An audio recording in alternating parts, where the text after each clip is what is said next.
માથે, ખંભે, કમરે, ઊંચા કરો,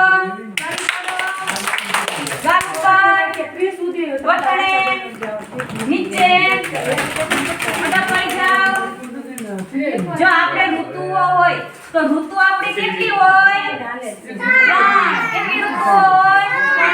3. એમાં કઈ કઈ હોય? શિયાળો, ઉનાળો, ચોમાસુ. તો શિયાળામાં ઠંડી લાગે તો શું કરવાનું હોય? હે? સ્વેટર પહેરવાનું.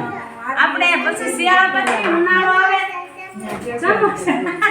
હાલો, તો શિયાળા પછી શું આવે? ઉનાળો. ઉનાળામાં શું થાય?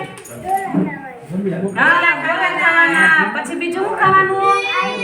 આઈસ્ક્રીમ ખાવાનું. પછી એમાં ગરમી લાગે ને, ઉનાળામાં શું થાય?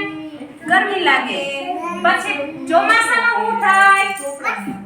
વરસાદ આવે. હા, તો વરસાદમાં આપણે બચવા માટે શું કરવું પડે? છત્રી ઓઢવી પડે. હા, છત્રી ઓઢવી પડે. પછી બીજું શું કરાય? રેનકોટ ઓઢાય. હા, રેનકોટ પહેરવાનો. તો આપણી 3 ઋતુઓ છે: શિયાળો,